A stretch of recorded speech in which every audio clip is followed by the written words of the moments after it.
आज आपके सामने सूरतुल मुल्क की तिलावत इस नीयत से की जाएगी कि जो इंसान रात को सोते वक्त इस सूरत को पढ़ ले या सुन ले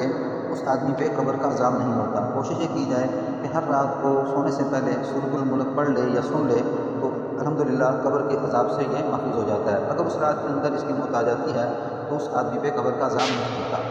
أعوذ بالله من الشيطان الرجيم بسم الله الرحمن الرحيم تبارك الذي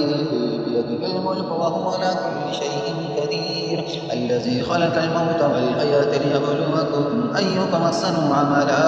وهو العزيز الغفور الذي خلق 7 سماوات طباقا ما ترى في خلق الرحمن من تفاوت وارجع البصر هل ترى من فتور ثم ارجع البصر كرتين ينقلب إليك البصر خاسئا وهو حسير ولقد زينا السماء الدنيا بمصابيح وجعلناها رجوما للشياطين وأعتدنا لهم عذاب السعير وللذين كفروا بربهم عذاب جهنم وبئس المصير إذا ألقوا فيها سمعوا لها شهيقا وهي تفور تكاد تميز من الغيظ كلما ألقي فيها فوج سألهم خزنتها ألم يأتكم نذير قالوا بلى قد جاءنا نذير فكذبنا وقلنا ما نزل الله من شيء إن أنتم إلا في ضلال كبير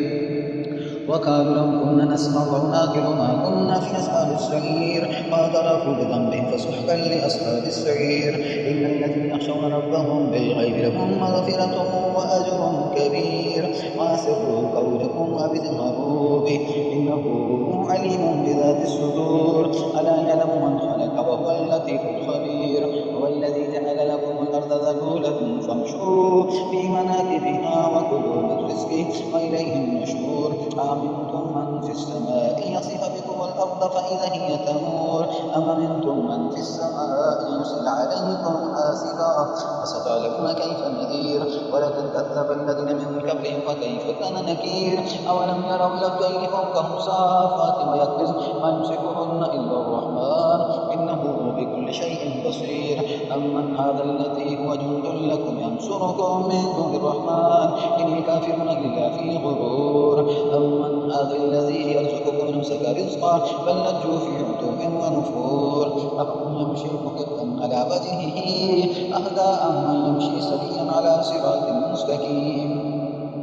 قل هو الذي أنشأكم وجعل لكم السمع والأبصار والأفئدة قليلا ما تشكرون قل هو الذي ذرأكم في الأرض وإليه تحشرون ويقولون متى هذا الوعد إن كنتم صادقين قل إنما العلم عند الله أينما أنا نذير مبين ولما رأوا زلفة سيئت وجوه الذين كفروا وقيل هذا الذي كنتم به تكذبون قل أرأيتم إن أهلكني الله ومن معي أو رحمنا فمن يجير الكافرين من عذاب أليم قل هو الرحمن آمنا به وعليه توكلنا وستعلمون من هو في ضلال مبين قل أرأيتم إن أصبح ماؤكم غورا فمن يأتيكم بماء مهين